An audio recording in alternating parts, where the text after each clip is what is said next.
എനിക്ക് തോന്നിയിട്ടുണ്ട്. ബിക്കോസ് ഞാൻ ഈ പോലീസ് ഓഫീസറിൻ്റെ വോയിസ് കേട്ട് ഞാനും പഠിച്ചിട്ടുണ്ടാവും. എന്നാൽ എല്ലാവരും പഠിച്ചു ഇത് വേറൊരു വീഡിയോ ഉണ്ടെന്ന്. അപ്പോൾ ഞാനതാ പറഞ്ഞു, വിവരിക്കാറ് എനിക്ക് അറിയില്ല ഇങ്ങനത്തെ വോയിസ് ഒക്കെ പുറത്ത് വിടാൻ പറ്റില്ല, ഇത് ഇല്ലീഗലല്ലേ. ഞാൻ പോലീസ് ഓഫീസറിനെ വിളിച്ച് എനിക്ക് അന്വേഷണ പാവായിട്ടും വിളിച്ചിരുന്നു. അതിൻ്റെ തലേദിവസം ഉണ്ണിനെ ഞാൻ വിളിച്ചിരുന്നു. ഉണ്ണി ഫോൺ എടുത്തില്ല. ഇത് ഉണ്ണി ഫേസ്ബുക്കിൽ കുറിച്ചപ്പോൾ തന്നെ ഞാൻ വിളിച്ചു. ഇങ്ങനെ വോയിസ് ലീക്ക് ചെയ്യുന്ന നോക്കിയാണോ? ലീഗലാണ്. കുഴപ്പമില്ല.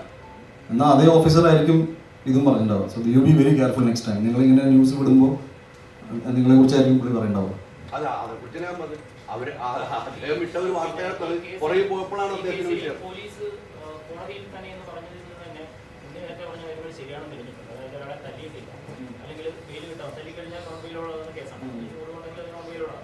അത്തരം കേസുകൾ ഇപ്പോൾ ഉണ്ണി പറഞ്ഞ പോലെ തന്നെ ഇങ്ങനെ ഈ ചില ഓഡിയോ ഉണ്ടാകുന്നു അല്ലെങ്കിൽ വീഡിയോ ഉണ്ടാകുന്നു അങ്ങനെ ചെയ്തിട്ടുണ്ടെങ്കിൽ നേരത്തെ പറഞ്ഞ AI ക്രിയേറ്റഡൊക്കെ ആണെങ്കിൽ അതിൽ സംശയം ഉണ്ടെങ്കിൽ അങ്ങനെ ഒരു ഉദ്യോഗസ്ഥൻ തെറ്റായ കാര്യങ്ങൾ പറഞ്ഞിട്ടുണ്ട്, ഉദ്യോഗസ്ഥനെ കുറിച്ച് അന്വേഷിക്കണമെന്ന് ആവശ്യപ്പെട്ട് ഈ പോലീസിനെ സമീപിക്കുകയോ അല്ലെങ്കിൽ DGP കൊടുത്ത പരാതിയിൽ അക്കാര്യം ഉന്നയിക്കുകയോ ചെയ്യും. ഞാൻ എല്ലാം മെൻഷൻ ചെയ്തിട്ടുണ്ട്. പിന്നെ AI വെച്ച് ചെയ്യാനുള്ള കപ്പാസിറ്റി ഇവിടെ ആർക്കും ഇല്ല.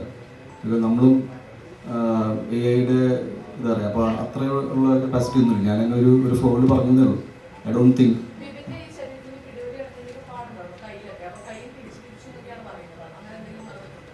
ഇല്ല, എൻ്റെ ഓർമ്മയില്ല. ഇനി അവർ പേഴ്സണലി ഇരുന്ന് എന്തെങ്കിലും ചെയ്തിട്ടുണ്ടെങ്കിൽ ആയിരിക്കാം. ബിക്കോസ് ഞാൻ ഫോട്ടോസൊക്കെ കണ്ടു.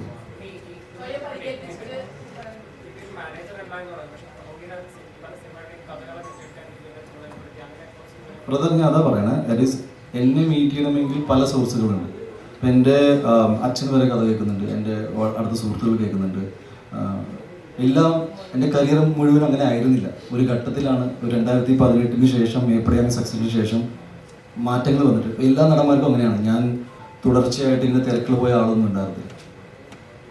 ഇൻഡസ്ട്രിയിൽ ഒരുപാട് ആൾക്കാർ കഥ കേൾക്കും, സജസ്റ്റ് ചെയ്യും, ചിലർ നേരിട്ട് വരും.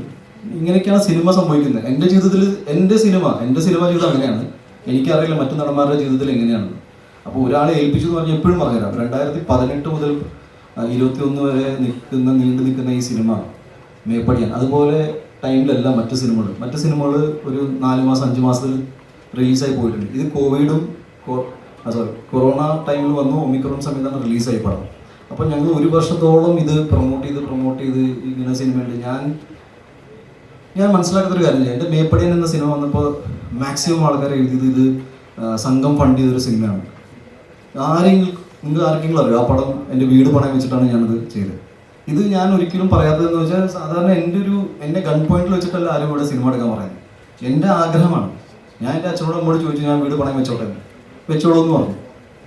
ഞാൻ ആ പൈസ കൊണ്ടിട്ടാണ് ഈ സിനിമ ഉണ്ടാക്കിയത്. സിനിമയിൽ ആകെ ഒരു പാസിങ് സേവാഭാരതിയുടെ ഒരു ആംബുലൻസ് പോയപ്പോൾ SDPIയുടെ ആംബുലൻസുകൾ എത്ര സിനിമകളുണ്ട് ഞാൻ പറയാണ്. Just example. ഞാൻ ഇനി സേവാഭാരതി SDPIയിലേക്ക് കൊണ്ടുപോകണ്ട, ഞാൻ പറഞ്ഞു വരികയാണ്.